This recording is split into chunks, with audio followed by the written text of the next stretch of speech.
Yearning to play a few rounds of Gwent. That ought to set me straight.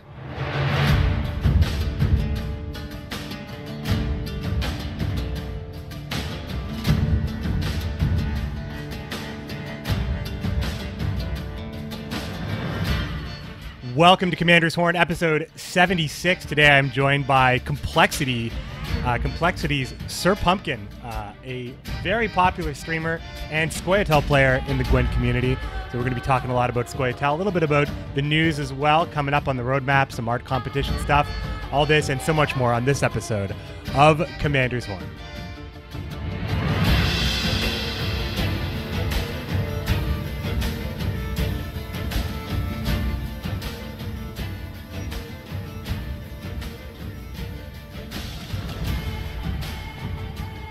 Good afternoon, my friends. It is April 11th. We are live for Commander's Horn episode 76. A great time for a weekly-ish podcast. It's been a couple of weeks. Well, it's been a week. We had a quiet week. We expected the roadmap news for almost the entire week, and we're told it was coming out this week, and it's still not out. We're expecting that on Friday. So you can expect that Greyboxer and I and some people are going to have some chance to talk about that next week. But this week we have something very special for you. We have Complexity's SirPumpkn here. We are going to have a little one-on-one discussion. I wanted to do a series of shows with people I call specialists, you know, people who play one thing very well or are known for playing something very specific. And I think it kind of helps us celebrate some positivity around Gwent, because when it's about loving one thing, it is about loving one thing. So we have Pumpkn here. Welcome, Pumpkn. Thanks for joining us on the show. How's it going, man? I'm doing good. Thanks for having me. Oh, it's absolutely my pleasure. A little bit of a short notice situation here, as we weren't really knowing about when this news was going to come out about the Gwent roadmap. Pumpkn, what do you think is coming with this roadmap, and how important do you think it is for Gwent that it is very, it resonates very heavily with the community? I'm just hoping that they have some dates for Thronebreaker and the new upcoming Vampire expansion. Those are the two main things I'm looking for. Yeah, for sure. I mean, they can include that stuff for sure. I think those are the main things. Now that Arena's out, there's only a couple of more kind of dots on the map that I think we haven't seen yet. But I imagine they're probably going to share maybe some esports dates as well, maybe some special event dates, maybe faction challenge. Yep. Maybe some stuff that we're not expecting. That's really my main hope, because I think that the Thronebreaker stuff is expected. I think that the Vampire expansion is expected, but I think the unexpected is what I'm hoping to see personally. I just want new cards to play in rank. That's all I want for me. So the Vampire update is the biggest thing for me. Yeah, and we'll talk about playing rank for sure, because you approach this just as a quick preface. You mainly play Scoia'Tael. That's pretty much all you play for the most part. Yep. So like I said at the top of the show, so SirPumpkn is our Scoia'Tael specialist. So when we're going to be talking about Scoia'Tael today, we're talking to someone who plays almost exclusively Scoia'Tael. Could you tell me roughly, do you know how many wins you have Scoia'Tael ranked? 2000? Like what the number is? 2,000? That's pretty high. That's pretty high. That's about as high as you're going to get on any given faction if you focus on that kind of thing. So I know that there's a guy I know, Gulox. He was there at Wildhand. He has 3,000 Skellige wins. You know, of course, Ocean Meta, I'm sure, has thousands and thousands of Monsters wins. So these are the people that I want to talk about. I want to talk to. I want to get that perspective from someone like you. So we'll be talking about that. But before we do that, I just want to let you know that this episode of Commander's Horn is live, recorded on Twitch at twitch.tv/McBearded. You can find all episodes of Commander's Horn at commandershorn.com, and you can subscribe on iTunes, Stitcher, and other podcasting apps. Send your emails to commandershornpodcast@gmail.com or tweet at us at Commander's Horn. And as always, this week's show is brought to you by our true sponsors, our commandos, our patrons at patreon.com/Commander's Horn. Thanks, everyone, as always, for keeping the mics on and the podcast ad-free. But we could talk about some news now. I think this is probably a good time to talk about just a little bit of news here before we get deep into the Scoia'Tael stuff. So just after this quick break, we'll talk about the roadmap upcoming a little bit and some other stuff that's going on in the world of Gwent.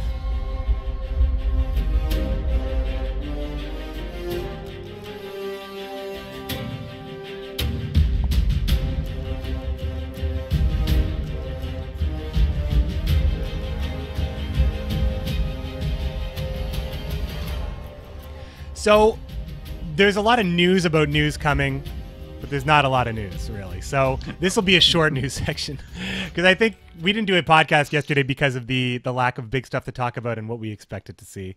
but there is the roadmap. So we expect this is going to be coming in the form of a forum post of some kind, or perhaps a website post, but not a dev stream.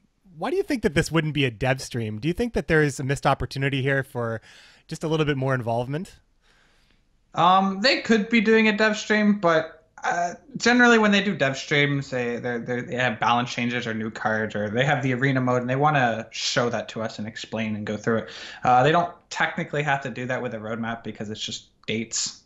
I guess they could explain the dates, but my guess is they'll probably be doing that in the comment section below their post in Reddit. So yeah, I don't think if it was a dev stream, it'd be really short. It would probably just be a Q&A with Twitch, which is probably something they don't want to do. Yeah, and also I imagine that this is probably just going to be like an image, right? It's going to be an actual image of like a line with events on it, and we're kind of going to be able to process it on our own time. So no schedule. We don't even know exactly when it's coming out. I think CD Projekt Red is dealing with something that a lot of game developers deal with, and that is promising expectations, kind of maybe even over-promising. They've said some things in the past that have concerned me, like when they apologized for the State of the Midwinter update, they said stuff like, this isn't going to happen again, and that's like you got to be careful when you say stuff like that to a community of gamers that don't forget anything ever, because it's like the hive mind, right? So this one, so they set some expectations on this. The expectations are very high, and hopefully expectations are met, because I think that the game is in a really good state right now. Honestly, I think that the meta's in a good spot. I think that you can climb to Grandmaster with any faction. I don't know if you would disagree, or you would even know because you only play Scoia'Tael, but I think that the meta's in a great spot personally, and I think that the game is just needing just new content, I think, is its biggest problem. So I 100% agree that this meta is probably the best we've had in a long time. The problem is people were quick to hate on it because it's been roughly the same the past 2 or 3 months, because we haven't had any new content, as you mentioned. So yeah, I really hope for new cards soon, within the next like 3 months. Yeah, I mean, but it is great though. Like being able to fire up any faction you really want and perform well with it is something that, you know, there's been metas where you just can't really do that. Like there's been metas where Northern Realms just couldn't compete at all. It's just not really there. And then there's been metas where Northern Realms have been overpowered. But it depends on what's the strongest thing. And we've seen in a tempo meta with Scoia'Tael Dwarves where if you can't get that strength level, if you can't keep up with that, you just don't have a chance. But now with the Dwarves not really, you know, they got nerfed. We all know that they got nerfed. So now with stuff like Alchemy was very, very popular, but that's a control meta. So that changes like what's good in Gwent on like a large scale as well. Then, you know, Greatsword's getting very popular. So now control meta has a little bit more to work towards, but Greatsword's finding ways to break the way that control can stop them. So now even further harder control builds are coming out, like hand buff Scoia'Tael. I'll talk to you about that because I'm sure you've either seen it or tried it. But I think that, yeah, I mean, Nilfgaard has Alchemy. I think Nilfgaard went from being a faction that had the most available to it to having maybe one thing. Like there was a meta where Reveal was decent, Spies was very, very good, Alchemy was kind of an up-and-comer, and now it's just kind of Alchemy is holding Nilfgaard up right now. And Skellige's got a couple of builds with Bran out there. Discard is still in there. Well, not Discard, but like Bran stuff. Typical Bran stuff. Great Swords. Veterans is in there as well. Axeman is in there. Lots, like probably one of the best metas for Skellige as far as diversity. But then we have Scoia'Tael. Of course, Monsters and Northern Realms have their stuff too. But then we have Scoia'Tael where we have a faction that is more or less being carried by Brewer, because anything that Scoia'Tael can do, Brewer can make it better with Cleaver and Barkley. SirPumpkn, as a Scoia'Tael fan, how does that make you feel? I'm not too happy about it, but it's nothing I can do about it. I remember when Brewer was considered terrible. If you rewind, basically before the Barclay change, outside of an all-in dwarf deck, no one played Brewer. Yeah, so not too keen on that. There's a lot of hate towards Scoia'Tael right now, which is understandable. Yeah, and then we have War Dancer, which makes it even worse. Yeah, it's got these two little aspects. So I've been playing, I think Trinet really popularized a hand buff Scoia'Tael that runs you know, a very unique core, but still is running Brewer, Cleaver, Barkley, and War Dancers. And that alone makes the deck, like, I streamed it a couple times. I got a couple people that are resident sleepering me. They're telling me that, you know, I'm playing garbage. But the deck itself is actually a fairly fresh and new approach to actually, like, something that can be competitive because it just hands Henselt and Greatswords their asses on plate. It's fantastic. It's so good as far as the meta is concerned, but at the same time, it's still Scoia'Tael doing the things that people are getting kind of upset with. So I think that Scoia'Tael is in a very interesting spot right now where they're being carried by they're on Brewer's back at almost all times because Ethna can do some stuff very well. Francesca has some cool things that she can do, but Brewer just, you get that tempo, you just get that 26-point leader play if you play Barkley, or if you play Cleaver and Cleaver hits for 10. It's about 26 points usually. So it's just, you know, it's kind of an unfortunate situation because the faction has more to offer, and you have a true Scoia'Tael outlook, don't you? There's some things that you like about Scoia'Tael, but some things that you abhor. You didn't like the dwarf meta, did you? No, I did not at all. I don't know. My favorite kind of Scoia'Tael is control Scoia'Tael with Scorch and Ethne. Sadly, it's quite bad, this meta, so I can't play it. I'm mostly playing Brewer Shoop with the only special as Shoop, so that Yavin always hits it. I don't run Cleaver. I run Barkley, though, because the other it's a good enough silver. Yeah, well, if you're looking for consistency in a singleton deck, Barkley's going to get that for you. Same reason you'd run Stennis, probably. Same reason you'd run Scoia'Tael, probably. So, yeah. Scoia'Tael. Yeah. Well, it pulls something out of your deck. Yeah. Oh, yeah. In SK, yeah. I mean, I wanted to start talking to you about Scoia'Tael, but the last piece of news, I don't know if you're on Reddit, I'm sure. You've seen the art contest that's been going on. Really awesome turnout. Did you have a chance there is a day where the Reddit was just, every post on Reddit was an art post, and every art post was like, like amazing, like could be in the game right now art. Like, I don't envy their position to choose a winner here. It's incredible. I mean, I think it was more than a day. It was like 3 or 4 days where it was just the first 10 posts were art. Yeah.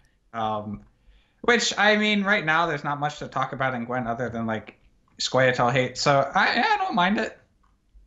Nice art. It's cool. I mean, it did, you know, going to Reddit and actually seeing like all this like amazing artwork and people talking about all the stuff that they're looking forward to and how this cool stuff could be in the game. It's a nice refreshing change to the because there's a Reddit post I want to read to you that was actually on the main page today. I'm going to try to load it up very quickly, but it's basically a message to Scoia'Tael players, and I think that if you haven't seen it, you should see it. But apparently there were 1,175 entries, which produced 820 eligible entries for this art contest, in which there were so many entries, but a lot of them were the same thing. 37 people drew the Lady of the Lake. One of my favorite pieces that was shown was a Lady of the Lake piece. 32 people drew Detlaf. 31 people drew Vivienne.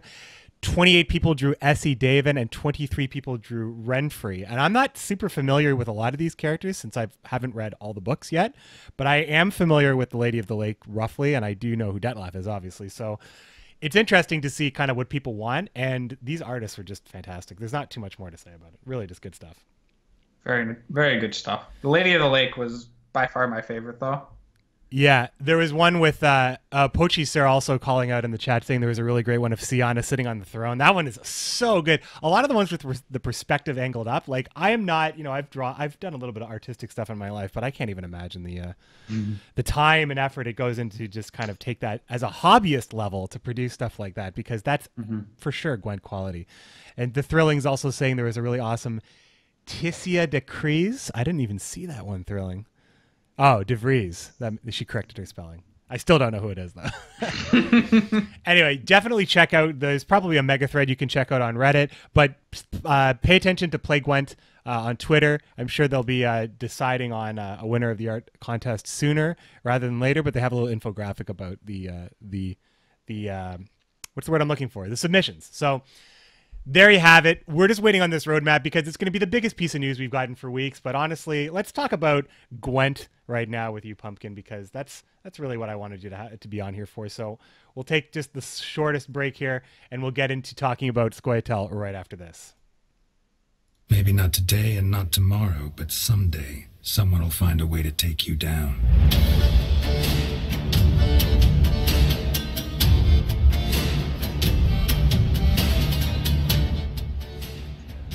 So, Pumpkn, I want to actually just talk about you a little bit. You're known as you're SirPumpkn.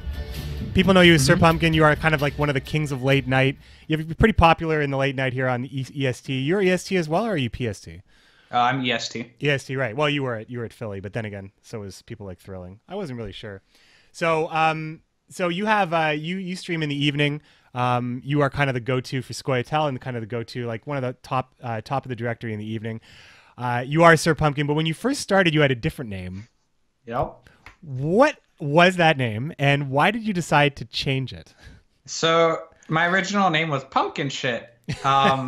The reason I have that name is because when I started playing Gwent, the name that I normally had was taken. So my dad was in the room, and I asked him, give me a random name. Doesn't matter. Never going to use it. Never going to be public. Give me a name.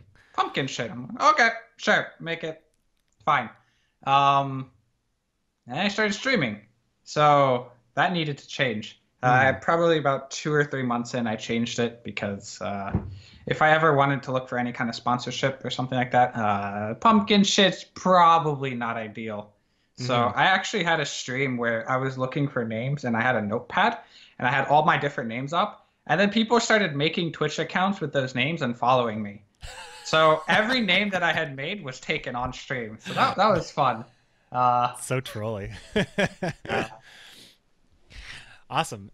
So I mean that's like that's kind of the answer I kind of expected, but that's so trolly. That's so funny that your chat did that. It's funny that the single entity chat. So you started streaming Gwent then. You didn't stream before that. Nope. You started with Gwent. What made you start streaming Gwent? What was it about Gwent? I mean, you obviously play games, but what was it about Gwent that made you start streaming specifically? So I really like Gwent. I've been playing all the different card games over the years, and I don't know, Gwent just stuck with me. I really like the 3 rounds and just the less RNG. You draw the majority of your deck, so you're not just top decking every round and hoping to draw your combo. Originally, I had put up a Scoia'Tael deck, the guide with the protectors and like Bork. Back with Gold Immunity, I got like 80,000 views or something on Gwent DB. So I decided to start streaming. That was basically my starting point. I streamed that deck for probably about 2 weeks, 10 hours a day, every day. Yeah. I mean, consistency will do that for you. Yeah. So you were one of the, I remember because you streamed under your title was the creator of Scoia'Tael, and it was right when the protectors came out, right? Like it was like that patch. I had made a Scoia'Tael deck like on that the exact same week, and I was crushing with it as well. It was really back when it was just super degenerate. Like you could put like 3 Skellige Storms on the board. Like it was just so bad. No units, just spells. I was actually running a version that had like 1-ofs of every bronze spell possible, and I was playing roulette with the Elven Mercenaries, and it was still good. It was still good. Gold Immunity was a totally different time. When Gold Immunity changed, how did you feel about that? What was your gut reaction to that, and how do you feel about it now? Because that obviously affects Scoia'Tael the most. Oh, I remember getting on the PTR and looking at some of the golds, and I was like, this doesn't make sense. And then Swim telling me, oh yeah, by the way, there's no Gold Immunity anymore. And I freaked out. I was not happy. Because right before the Gold Immunity patch, my favorite deck was Hyperthin Siri Dash. You would thin your entire deck out in round 1. You'd play Siri Dash a couple times. Round 3 would be Bork, Shiru, Ethne, Scorch, Siri Dash, and then Yen for small units, Yen Tremor effect. So I wasn't happy because that was the only viable Scoia'Tael deck back in the day. So yeah, not too keen on the Gold Immunity update. I understand why they did it. It's just at the time wasn't too happy. But nowadays you find it's fine. I feel like it's a really polarizing thing with Gwent in that this was one of the big changes for me personally. Like it filled me with dread. I was very uncomfortable knowing that it was coming. When I played the PTR for the first time, I didn't even really want to play the PTR. I felt really bad about it. But then when it's here, it's live. It's been live for almost a year now, but I feel like it ultimately was the right decision. Do you share that? Do you share that view? I do. I wish Bork was still good. I think you can still play. Village Redmirth is good enough. Saltkirk is killing it, and when Yorvith Meditation was the card was unplayable. Yeah, no, Bork's okay. It's not the same. Remember old Bork would scorch twice? It was a really that was a problem card. I think that it was Mm-hmm. so brutal. Like, yeah, Bork would when we say Bork, we've been saying Bork this entire podcast. We are talking about villain Trettenmirth. It's a name that's stuck around for a long time since the card was originally released as Bork 3 Jackdaws, which is his kind of human form name if you follow Witcher lore. But yeah, he was an 8 or a 10 strength gold unit that was immune to anything at all. You could lock it. That's what you could do. You could demote it and lock it in the old mechanics, but that was all you could do. So you had to run a lock, and if you didn't run a lock, you had to deal with it scorching twice. So it was just brutal. Like, and you could build a deck low enough to the ground that and you could, like, you build cards that can sculpt the board a little bit, so you just ultimately are just taking out 30, 40 points from your opponent in a world where bronzes were not 15 points at the time. So really, it was really something. And I actually love that Scoia'Tael deck as well. Now with Farseers, Dual Bothanic Protectors, and kind of different ways to approach spell Scoia'Tael. It's not quite the same. You say you can't play it. Why do you feel like you can't actually play it? You say that It's not that. Well, you can't play Scorch in that deck. Because of you go too high. I don't know. It's just a very different Scoia'Tael. You're not interacting with your opponent's side of the board too often, other than like Ithlan Double Thunder. Usually you're just playing Ales and Mercenaries, and it's just, I don't know. It's kind of boring. Yeah, fair enough. Yeah. And the problem with Scoia'Tael right now is it's too reactive in a meta that just point slams and goes pretty wide. So against NR, it's really bad. Monsters, depending on what variant they're running. If they're running Blood Moon, it can be okay because you have some larger Scorch targets. But you can't even fix the werewolves with archers because they're immune. So that's kind of just RNG and luck for lining up some Scorches there. Do you find the Moonlight variant of monsters is it's still around out there? What do you find is so what are you playing, I guess, as Scoia'Tael, for someone who doesn't like dwarves very much? Oh, you just said you're playing Scoia'Tael Shoop. That's your go-to now for the foreseeable future, or do you have like some decks in rotation? Well, I mean, until Scorch becomes viable again, I'll be playing that. I honestly think it's the best Scoia'Tael deck in the game right now, so there's two other decks that are seeing a lot of play in Scoia'Tael. There's the regular Swarm variant, 25 cards with triple bronzes. You play a ton of elves, and then you start buffing everything with vanguards. Then there's that same list, except 2 elves with Nova, which I think is much better because the regular 25 variant has no round 3 win con, whereas the 26 with Nova actually has a win con round 3. Both of those decks lose to Shoop, though, even when they win coin flip, which is something that they should auto win when coin flip is on their side. But I don't know. I still don't have a problem with them with Shoop. Yeah, and now the hand buff is in there too. Do you consider that a competitive deck? I mean, it handles meta decks. It would actually be a decent tournament deck, but it loses to a lot of cheesy stuff, I find personally. So Trinet's list, which is the one that I've played. Yeah. It obliterates NR machines and great swords. It's not even a game. The problem is if you queue into anything else, you have a rough time. Yeah. You can go 50-50 on some matchups, but it's not in your favor. I remember the first day I tried it on Ranked Ladder, I went like 9 or 10 games without a single SK or NR matchup, so I just stopped playing the list because it's just no point.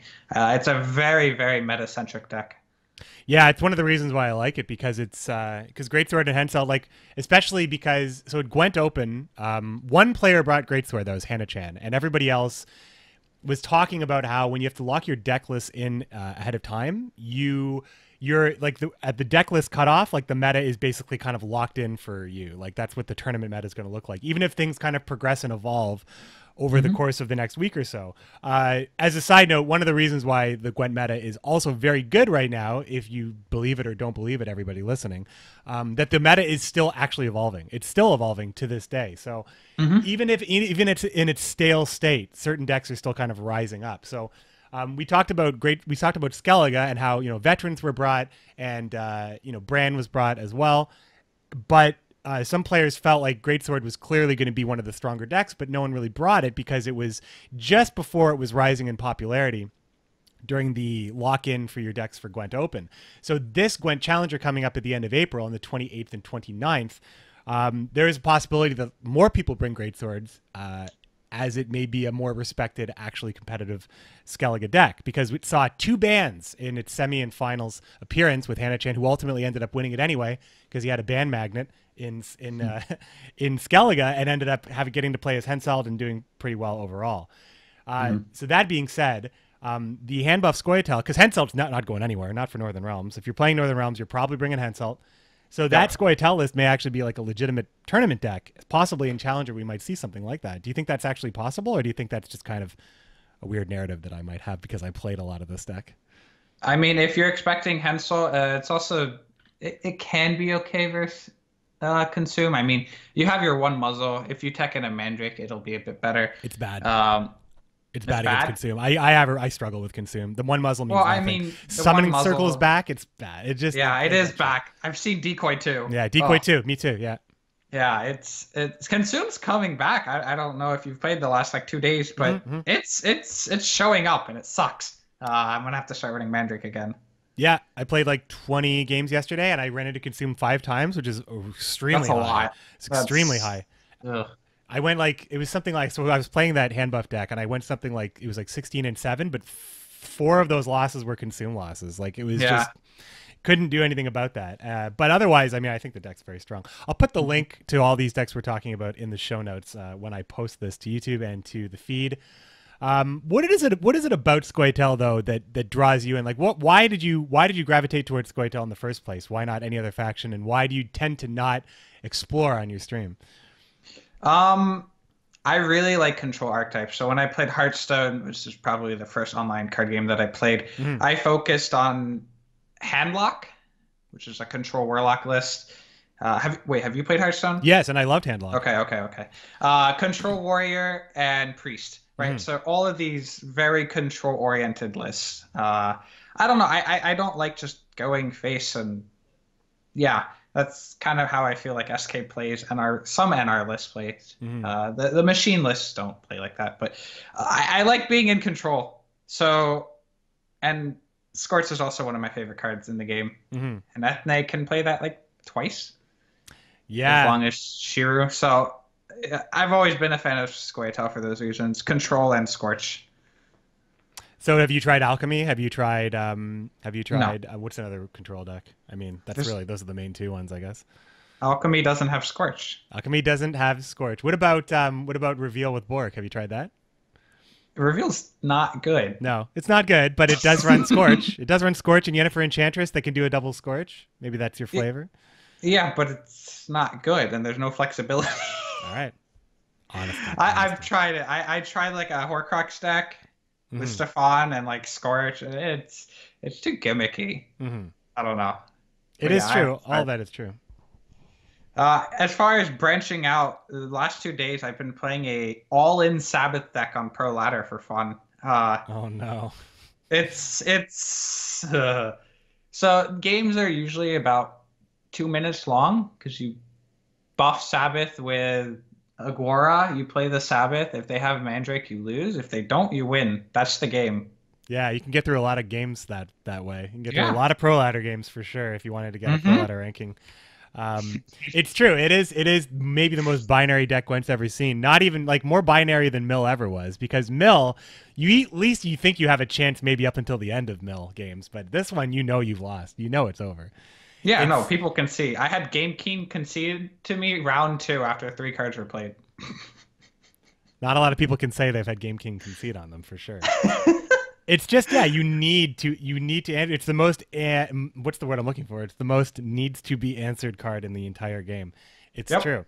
Got a question in the chat coming in from Garrett3K asking how you feel about, or asking how our movement deck's doing, but I'm asking you, how do you feel about Scoia'Tael movement? Because I remember I think it was around like Gwent Slam 2, really good movement deck with, it was obviously the game's very different when we're talking about the past of Gwent, but it was running Dwarven Mercenaries and the Bowmen, or the Marksmen, I guess they're called Bowmen now, and Zoltan and Geralt Ard and like huge swingy golds because of those, and then maybe some gold weather and stuff like that. That's how Scoia'Tael movement used to be. How is your take on it these days?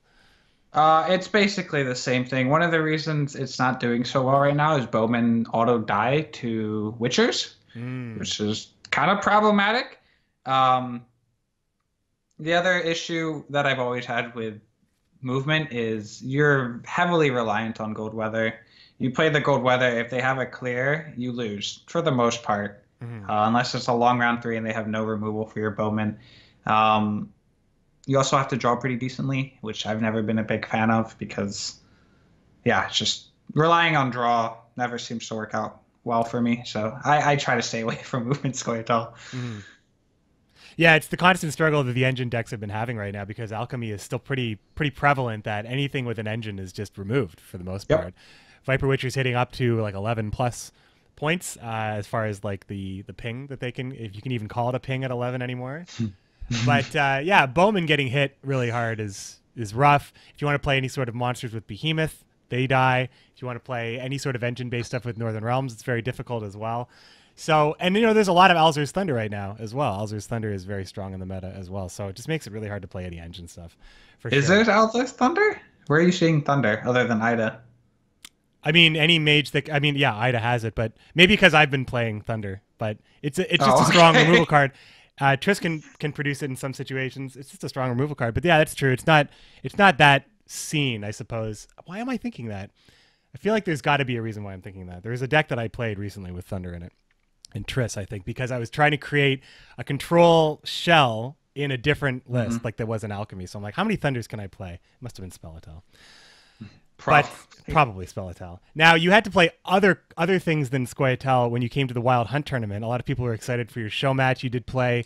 You won your game against, I think it was Amon Emarth you played against at the time, and those were some good games. I cast the games. You brought Phil Vandrel to the tournament, which was amazing, first of all. But when it came to actually preparing for the tournament, did you how extensively did you prepare? Did you just want to come and just grab some decks, have a good time, or did you actually like really practice these decks? How was Wild Hunt for you generally, the Philadelphia event? So up until then, I had been playing that Philavandrel Scoia'Tael list for like a month. But we needed two other decks. So I went on Gwent DB and copied Jostna's Death Wish list and some random SK vet deck because the way I saw it, how hard can they be? We can play for the first time at a tournament. This shouldn't be that bad. Yeah. So no, I had never played a single faction for the past like 2 months other than that Scoia'Tael list when I walked into that Wild Hunt tournament. So that was fun. Damn, and what was your record? Your record was actually quite good, wasn't it? I came in like 5th place, I think. Fifth place. Oh yeah, because you went right into the finals. Now we didn't get to see any show matches from you for the for the semis or the whatever the top 8 after the Swiss was over. Yeah. But you were ultimately eliminated. You played against Trinet at one point, didn't you? I don't think I did. No. Oh, you didn't. Oh, okay, so it was well, who eliminated you at the time? It was Goreflow. Oh, Goreflow, right? Yeah, a lot of people didn't get a chance to get the spotlight. Hopefully, in the next Wild Hunt this June, which I hope you will be able to be present at as well, will be. You know, now it's going to be a 2-day format, so more people are going to get showcased. But yeah, you were up there. You played Philavandrel. Why did you choose to bring Philavandrel as your one kind of stable? Because you didn't want it to be banned? Was that part of it? Well, people no. knew, Well, maybe? okay. I was kind of hoping people would take pity because, you know, Philavandrel is a meme, so maybe they'll let it through. The problem is that didn't happen. I mean, he let it go through, but no one else let me play Scoia'Tael that day. No, Philavandrel for the deck that I was playing was actually the correct leader because the only specials you were playing was like Scorch and Marching Orders, but the problem was the deck would thin to like 1 or 2, and the meta didn't need multiple Scorches. So Philavandrel just being anywhere between 14 and 20 points was the best leader at the time in that meta. So it wasn't a troll pick. It's a legit card. Yeah, he. No, it's good. I mean, it's interesting because that meta was like the first tournament meta that Death Wish was in, and like Selkirk was in, and there's like there's a lot of like really cool stuff that was going on in that tournament. Hopefully June brings us a similar situation, because it's always like that in between open month where there is no like high level showcase. Hopefully we get to see that in June. So you talked to me about did we actually talk about why you didn't like dwarves? Why you stayed away from dwarves and why you kept focusing on elves? Did we really talk about that? No, we didn't, but it's similar to why I don't play a lot of factions. When every play you make is simply developing your own board and not caring about your opponent's board, it's just not fun. I don't enjoy it. I find it very similar to aggro decks in Hearthstone, where you're one-track minded. You're just going face. You're just developing your board. As long as you have more points than your opponent, that's all you worry about. I mean, it is a worry in Gwent to have more points than your opponent. That is troubling sometimes when you don't have more points than your opponent. Okay, so that's we did talk about that. I do remember that. I also wanted to talk to you about complexity. So when you started streaming and your popularity started to grow, you were picked up by complexity. How did that go? And how did you get involved with complexity? And what is that like day to day, being part of that community? Day to day, honestly, it's really I just do my own thing, which is fine. The way I got involved was actually through Petrify. So he got picked up by Complexity back when he streamed. He doesn't stream very often anymore. Yeah, it's true. We talked a lot, and I think he recommended me. And I talked to Merchant. Merchant talked to someone else, and yeah, the rest is history. Yeah, that's cool. So, I mean, has a lot changed for you since you joined Complexity? Is there is there stuff on the horizon for you, or is it just kind of you just get to do your thing and you just get to be kind of part of a team at the same time? I just do my thing for now. Yeah. All right, that's fair enough. That's fair enough. So, okay, that's cool. So, all right, so back to Scoia'Tael then. I just wanted to ask you, like, as far as Scoia'Tael as a faction generally, what do you feel like? Because Scoia'Tael has some extreme advantages in this game over the course of Gwent's history. It's had a faction passive that allowed you to never go first, which is nuts. It's had some incredibly strong cards that needed complete reworks because they were so strong, like old Eisengrim. But right now, what would you say that Scoia'Tael's biggest strength is? Brewer? Yeah? War Dancer. Brewer and War Dancer. So one of the things, I wasn't a Brewer fan, but not even the Cleaver combo. It's just that if you play against NR and they have their aye, sir, you have to have your spy 100% of the time, or you lose if you lose coin flip. So Brewer guarantees that spy. It's true, yeah, and it's like Rainfarn-esque. You got a little bit of a refund when you play it at the same time. Yep. All right. So if you took Barkley, Cleaver, and War Dancer away from Scoia'Tael, where do you think that would put them on kind of like the competitive list? Do you feel like they would need to get something back if they got gutted so hard? I mean, my Shoop list runs none of those. Wait, did you say Barclay? Are you removing Barclay or just? Oh, sorry, Cleaver? not. Let's say. Well, I'm kind of referring to it as like one kind of the combo. Yeah, the combo, like the 26-point leader. Like if that gets tuned down to by any. Let's say they get rid of Cleaver and War Dancer. Let's say they kill War Dancer's carryover potential and they change Cleaver. Let's say they change it to something else. What do you think? I mean, it'll definitely hurt. There's no doubt about that. I mean, I keep coming back to this. The Shoop list that I'm playing, the only card that it plays there is the War Dancer because it just needs a 15th bronze, and War Dancer just so happens to fill that spot. It would hurt the list a little, but the list would still be quite solid without a War Dancer. So you don't think that people would be up in arms if Scoia'Tael got kind of hit twice in their best performing cards? You think there would be more of a celebration, maybe more hopeful that Scoia'Tael can get some less oppressive things but still be competitive?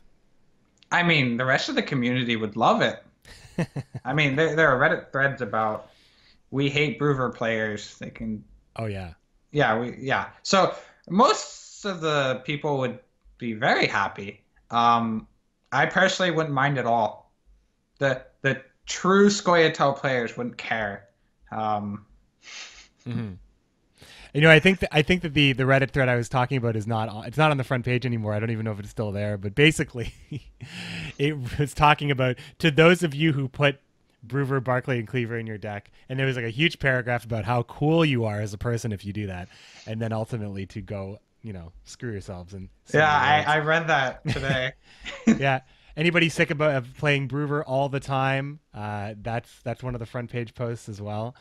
And yeah, I mean it's certainly a talking point, but still at the same time, you know, Henselt's everywhere, Dagon's everywhere, Calvin is everywhere, Croc on Crate and Bran are everywhere. But Brewer is somehow, I mean, I'd like to see the Gwent report for this week. Brewer still has like a 26% popularity. For a game with 16 leaders, that's pretty high. It's a pretty high percentage to have representing.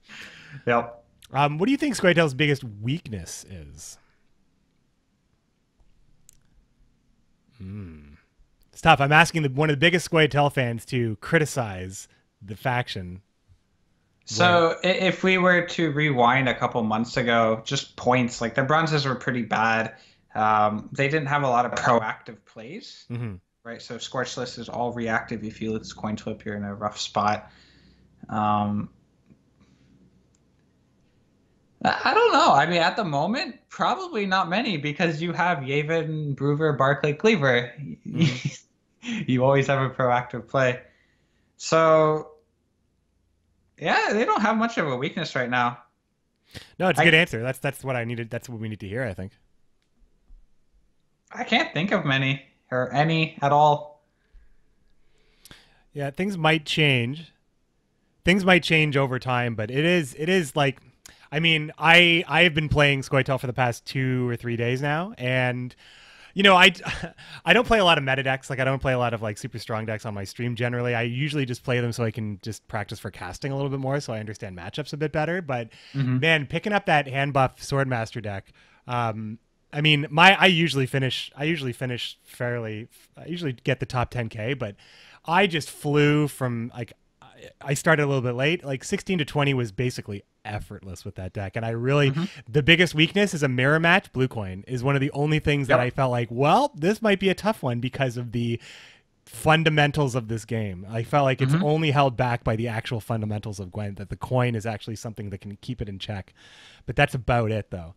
27.1% popularity as of last week. David Rodriguez Jr. in the chat talking about Brewer's popularity higher than my high. I was already exaggerating, I think, at 26%. That's pretty high. That's pretty high. But yeah, doesn't have a lot of bad matchups or weak points for sure. Yeah, it turns out when you put Brewer, Barclay, Cleaver, and triple War Dancer in a list, your matchups are going to be pretty good. Yeah, they're going to be pretty good. I mean, there's not really much to say about it. It's the unfortunate state of the game right now that, you know, even though the meta's in a good spot, it is still, I do mean rank. Yeah, I'm talking about rank 16 to 20. Yeah, that's what I was talking about. Thrilling in the chat. But yeah, it's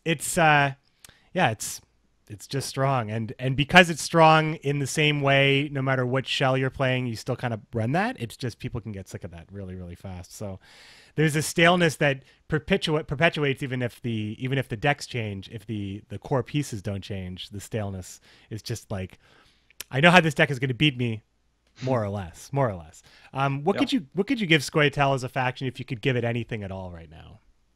To make it better, or to make it more, to make it better for you to play, to maybe give it a better place in the meta, better health in the game. What do you think that Scoia'Tael could use? Personally, I would like them to flesh out some archetypes a little more. So Scoia'Tael doesn't, they have elves. That's their archetype right now. That's it. And yeah, I would love to see another ambush card. Right now, I mean, they gutted Morin. We have 3 ambush cards. One of them's a bronze. Isn't that great? I would love to see Scoia'Tael be the faction where you try to mess around with your opponent's mind and try to trick them into doing things that they wouldn't normally do. So one of the things I love to do, if I'm blue coin, I will drop a Teruvial by itself on the board. People will pass thinking it's either a Sapper or a Malena, and I'll just get a free round. It's great.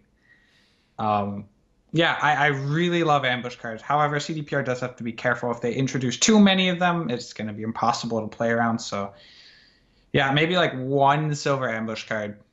Yeah, it's scary. It's like Secrets in Hearthstone. It forces you into like a suboptimal decision making to test and to play around things that may or may not actually be there. And And it's the same with ambush cards in Scoia'Tael, where you have to assume, you kind of have to assume it's to reveal though at first, because it's like, okay, if I don't assume it's to reveal, then I could just lose by passing.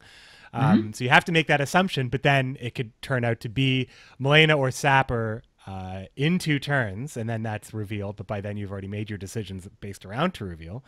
Or it turns out to be Moran or Moran, I guess both Morans in either case, which wouldn't reveal themselves until you do a specific thing. So it's not, so in 2 turns you know what it isn't, but it still could be true reveal, but it still also could be Moran or Moran Forest Child based on what you have played. So it's already at a state where you could mix and match, but I think it's like where I'm coming from is there should be like a slot in your silver lineup that can accommodate 1 or 2 ambush cards, but you can choose which ambush cards they are. You wouldn't ever want to run more than that. That's how I'd want them to be balanced, where it wouldn't be efficient to run more than that. But you could run Malena and maybe something else, or to reveal and something else. You wouldn't just go towards the ones that are the strongest that your opponents can predict. So, but too many of them is bad, because there was the meta where it was just pure ambush hand buff, and that was a frustrating one. That was a big Bork meta as well, I think, a big Villain Trittenworth meta. Yep. Did you play in that one? When you started? You were playing around that time, right? So I started like maybe 2 months into closed beta, but I didn't play a lot of Scoia'Tael back then. I did occasionally. I think the faction I played most was Monsters and NR. Yeah. Back when PFI. Remember PFI Mardrome and buffing that up? Yeah, that was a really that was an era defining deck for sure. Or better yet, promote. You promote a Roach would keep coming back. You get him to like 10 or more, and you play gold cards and get free carryover. Yeah, a free gold. It's a gold Roach. That's basically, imagine if Roach was a gold card that was 10 strength that came back every round. That's basically what that card was. A golden foglet. Just remember how far we've come, my friends. When we criticize the things, that it feels like nitpicking when you're comparing what we used to have. But I liked NR actually in closed beta outside of that. I thought that full test copy of Bronze Unit was so awesome. And I ask this every now and then when I have people on the show. Do you think that full test copy of Bronze effect in this state of the game would be OP? Or do you think that we could maybe get something like that back? There's a lot of stuff that it used to like a reinforced trebuchet. You play full test and you just get another one. Yeah, but that's not very good. That's a bad Henselt. Henselt pulls 2. Full test gets 1. Well, Henselt has limitations, though, on what he can pull. Full test could copy any bronze on the board. Yeah, but how many big bronzes are there? So back in the day with full test, you would get a PFI to like 12, 16 strength, and then you'd copy it to have multiple to res with your... The medics. Medics used to pull a random bronze card, I think. Yeah. Yeah, you could. I tend to full test Reaver Scouts sometimes just to get an extra pull. Sometimes I don't know. I feel like it's true. It could be. I mean, sometimes I think Philavandrel is kind of like a weaker Ethna in a lot of cases. So it's kind of like they would have. It feels like they wouldn't have a problem putting that into game, but I think it actually would be not as good. That's interesting.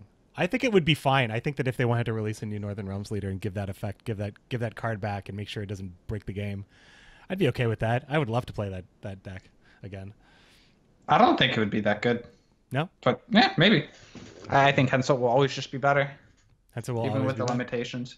Unless they remove Winch, which is... Have you heard that they're potentially removing Create from Ranked, or some Create cards from Ranked? I certainly did hear that.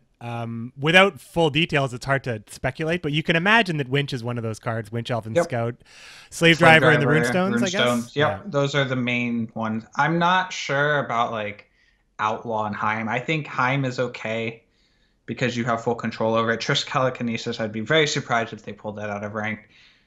Outlaw, I don't know. It's on the fence. I personally don't like Outlaw. I just don't like it. Every time I see Outlaw, I'm like, well, here's another Trivial. Like, it's just, you don't have to run Trivial because you can run Outlaw and you usually get it. It just, if they wanted to take Outlaw out, I'm fine with that. Triss, for sure, they shouldn't, but where do you draw that? How do you justify it? Where's the line you draw? Where do you say Triss is okay? I mean, we know why Triss is okay. Totally controllable usually. It's, everybody loves that card. So I think Create is okay as long as it's pulling from like your deck builder, right? So you have full control over Triss, unless you're playing against Alchemy Nilfgaard and they have multiple specials, right? When you play Heim, it's from your opponent's deck pool. So when it's from a very, very small deck pool that's determined by either player's deck, I think it's okay. So Outlaw is still random, even though it is only elves. I think it's 12 or 14. I don't remember the amount of elves, but it's a pretty small pool. I think it's like 30% to pull the exact card you want. Yeah. I mean, yeah, it's about that. There's a lot of Teruvial Melenas that come out of between Teruvial and Melena. It's like that's a very, very I don't see very much else come out of Outlaw. Well, yeah, because those are the highest output points. Malayan is also good. Those are the three best: Teruvial, Melena, and Malayan, assuming that they have 6 or more points on the end. Yeah, I think that. I mean, it could go. I think Heim feels like it's probably okay. It's interesting. Like, what if they made Slave Driver and Elven? No, it's not. I don't know if that's even better. Like, what if Slave Driver was just a silver and you just only had to deal with it once or twice? I feel like that wouldn't be so bad. I think it's just the biggest problem with Slave Driver is that your opponent uses your strategy against you and also denies you from developing that strategy, and that's just the worst feeling in the game sometimes. A silver, would it still be 1 power, or would it get buffed to like a 4? Because at 1 strength, 4. I don't think it would be good enough as a silver. Probably it would need to be buffed. It would have to be buffed, I think, or else it would just be it would be gone. It would just erased from the game. Yeah. Which I think a lot of people might be okay with as well. But then when you lose a bronze, you got to give a bronze back. Like, taking a bronze out of a faction is a bigger deal, I think, than it may seem. I think it just changes everything. It changes everything about how create might work for that class, and your actual deck building options. Like, you look at Northern Realms and how they have so many cards that just Scoia'Tael, Skellige as well. Skellige and Northern Realms, I think, have the most kind of quote unquote unplayable bronzes that are just kind of like 11 strength cards that you'll see every now and then, but otherwise not that great. So maybe on the roadmap we'll see plans to they have this. There's the other thing they're talking about. The removing create from ranked is super interesting, and I can't wait to see what happens with that.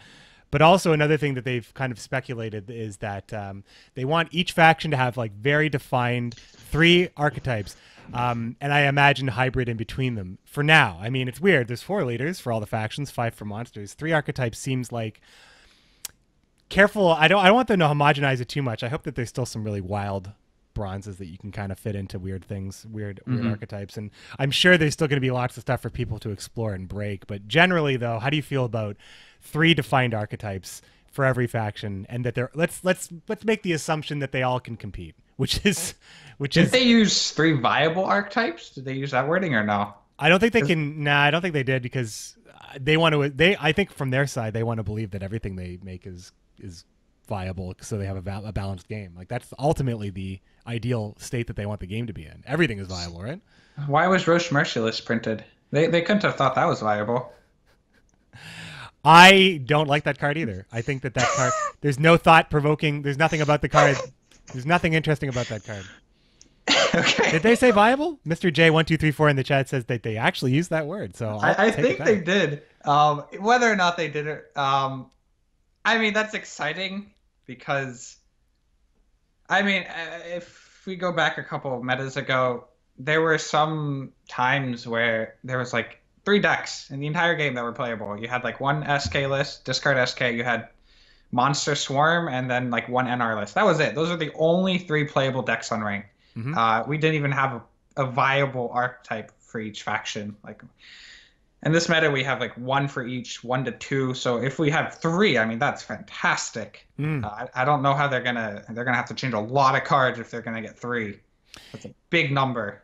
Yeah, I think that there might be still one giant rewrite coming, one big change. We're not strangers to huge sweeping changes in Gwent, and I think that on some fundamental levels, Gwent could definitely use a couple of changes. But I still think that the game is in a pretty enjoyable state for the most part as far as deck building is concerned.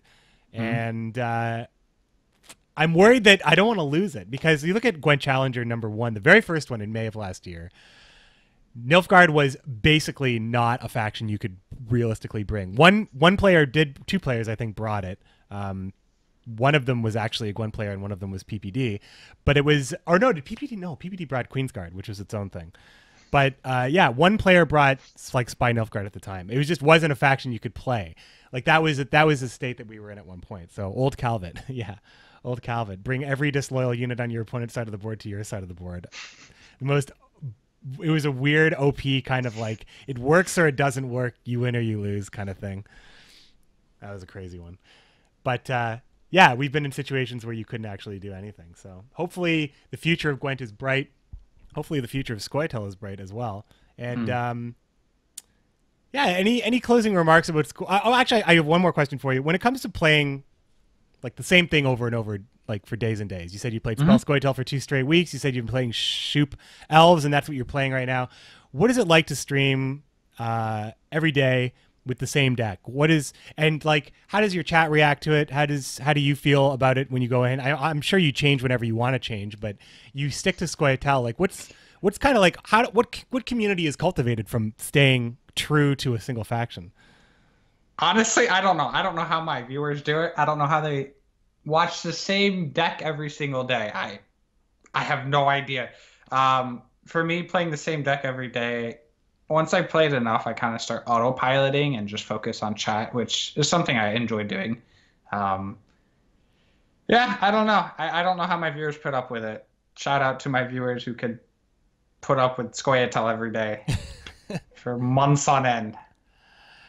Right on. Well, speaking of the viewers, if you have any question for Pumpkn or any questions for me or any discussion topics you have for us, we're going to move into the last act here of the podcast for our community section. So we always reach out to the chat because we have a pretty good crowd that hangs out for these chats. So at McBeard in the chat, if you want it to stick out, because that's where we are, let me know what you think, and we'll be right back after this short break.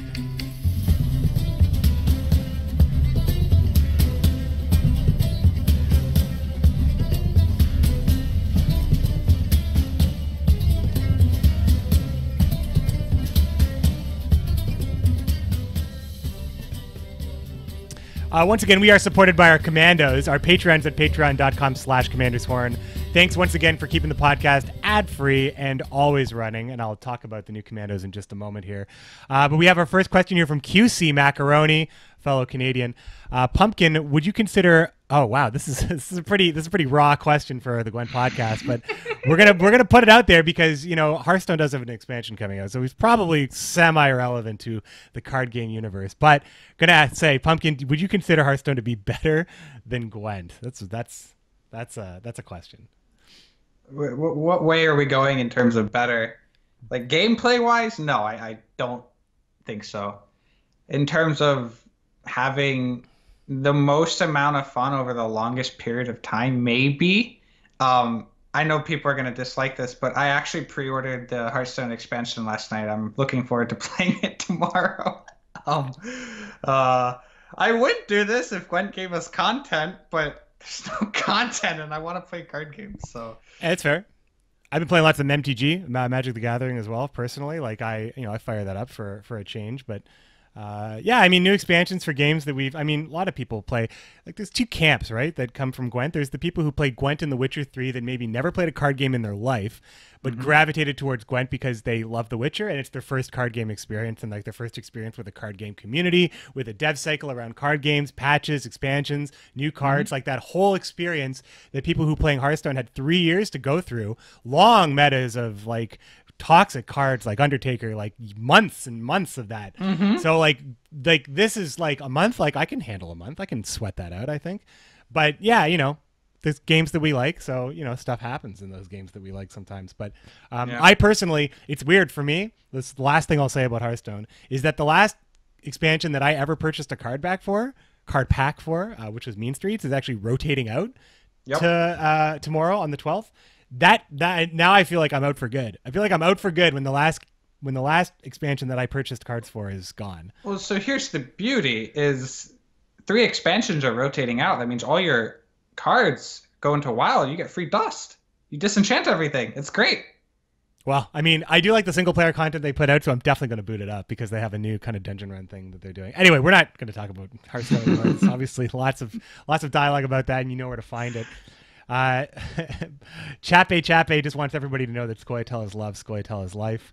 Devil Driven in the chat, how would you change Morin Forest Child? So first question, Pumpkn, do you feel like Morin Forest Child needs a change, or do you think that it actually occupies a space that's a fine space for it to be in, and people will play it or not, but it's a spell counter. How do you feel about more Forest Child? So I think what they need to do to this card is what they need to do to all ambush cards. If your opponent passes before the effect goes off, it needs to flip. Period. It used so to if do I, that. you did, and then they got rid of it for some reason. You shouldn't be punished for playing a sapper and your opponent passing. If I play a gold card and the floor is a 0, that makes the card unplayable. You can't have a floor of 0. It needs to flip at the end of the round if your opponent passes doesn't take. Or like I was talking about this with Swim. If it doesn't trigger at the end of the game or round, it flips over and gets buffed to 10. Then at least it's a 10. Like if it did that, I would play it. How would it work with hand buff though? Would it buff to 10 plus whatever you buffed it to? Because that makes it really hard to play around, I feel like. I would just so it's a 6 right now, so just make it +4, I guess. I mean, it's interesting because like if you play, because playing 0 in a game of Gwent for a turn is like devastating. So I understand where you're coming from, where if the card doesn't flip and your opponent just passes, they just passed on you and you played nothing. You'd have to be ahead to play it, and if you weren't ahead, then you can't play it, I imagine. So unless it's trivial specifically that works on passing. So I hear you. I think that it hasn't. I don't see it played very often. I think that because Morin that effect used to be on Ida. Ida was an ambush card that canceled a spell, and it was played a fair amount, but it wasn't considered good, and it was a silver, and this was back then when silvers and bronzes were worse than they are now. So them printing it on a gold card, I don't know. It doesn't make sense. I don't know why they did. And I still say, from a set that produced Triss Telekinesis, for them to produce also like some of these cards that came out, like Vernon Merciless specifically, when you basically take one of my favorite cards and one of maybe everybody's least favorite card, because it's just like you look at the card and it inspires no feeling. It inspires no emotion whatsoever. It's like dead inside. Roach Merciless. Morin Forest Child is at least interesting. At least you can think about something you can do with that card. Like Sarah's Fearless. Not good, but at least it develops some thought. Like, maybe I could play this. And you could meme a little bit. But you can't even meme with Roach Merciless. That's the problem. I mean, if it was a neutral, you could operator a sapper, give him a sapper, and kill it. Maybe. I mean, not even good. But I mean, it's something. It's better than something. Yeah, it's so funny. It's Kai in the chat. Is asking what's going on with coin flip. Any fixes coming? Now we don't know about any fixes coming. We know they were musing about an initiative-based leader system where certain leaders would always have the ability to go first or last in the specific matchups, depending on what your opponent's initiative was at. It was a matter-of-fact tweet by Rafal Yaki, who then followed it up with like a GIF. Like it was a really like matter-of-fact kind of like, hey, we have this idea. And then nothing's been said since. I personally think it's just one of the many ideas on the table. Pumpkn, I mean, everybody has their own idea on how to fix it. Do you have an idea of what could be done for coin flip, or do you feel like this is a really hard subject to broach? Not easy. I think we have to rework the game from its base. Like, if you're gonna fix coin flip, I think you actually have to go into the fundamentals of Gwent and change it, because, I mean, you can see in Arena when the correct strategy a lot of the times is dry pass. That's a problem when it's a 3-round game. Mm-hmm. So yeah, maybe, the dry passing is the thing. And when I was playing Scoia'Tael on my stream and I was playing War Dancer, and people were like, "Oh God," I had to kind of defend myself and say the reason why War Dancer is so annoying is because the players are put into this position because of the fundamentals of the game, where you start the round at 0, there's carryover, and passing is that strong because it's just all about getting a card back. And the War Dancer could be any strength at all. Like if the game was different, if one player got something for having to go first in a different round, maybe it would make it, maybe War Dancer wouldn't be as good in a different state of the game, whereas War Dancer itself wouldn't change, and the 3-round system wouldn't change either. So yeah, like attacking it is like, yeah, digging deep into like the architecture of what makes Gwent a very unique strategy game. And I'm scared. I don't want them, I obviously want to fix for it, but I want it to be a good one. The Classy Mess in the chat saying that the that the initiative-based leaders idea is, he said, worst idea they ever had. I would say that it probably isn't going to work. I think it's okay. I think it's a fine idea, but it's interesting that they chose to float that one out, and that's the only one they've really chose to float out there. I don't think it helps because, I mean, yeah, I'd love to see Henselt see very little play because Henselt will probably have the lowest initiative out of any of the leaders other than maybe Brewer. I think it's more of a way to balance leaders and to force metas into, like, I don't know. I don't think it fixes coin flip. I think it just pushes some leaders to see more play because they're going to have a higher initiative than others. Yeah, my worry is that any solution creates problems that we can't foresee, and then the problems are there, and then they're there because then you have the same kind of problem. So, I think at some level for CD Projekt Red, while they're thinking about the issue, that the coin flip issue right now is the devil they know, the devil we all know. So we know how to play around, open pass round 2, or sorry, round 1, turn 1, blue coin. Now I've taken it on myself to attack the blue coin myself and put myself in a must-win round 2 situation. Not all decks can do that. Well, most decks should be able to do that because long round is important. But I mean, it's interesting. Son of Luhi in the chat saying we watch Pumpkn just for Tay Tay. Who's Tay Tay? What's Tay Tay? Oh, they're referring to Taylor Swift. Oh. Do you play Taylor Swift on your stream? I try not to, but there's a few people who really like Taylor Swift, so I feel bad when I play it every now and then. Like her as a person? Like specific music songs by her? Me, I just like both, but my chat loves both, so you got to cater to chat every now and then. MC on in the chat saying, how about if you lose coin flip, you get more mulligans? I don't think that fixes the problem. I think an extra mulligan doesn't actually change anything, personally. Classy Mess thinks that Kylie is greater than T-Swift. I don't know if you have a response to that, but I think we're gonna wrap it up here. Thanks again to Pumpkn for joining us on the podcast. Sorry for the absence last week. We're gonna get right back into the weekly stuff because we definitely are gonna have something to talk about next week with the roadmap. Greyboxer will be our guest for whenever we decide to record that. It might be right away on the weekend. It might be on Tuesday. We'll see.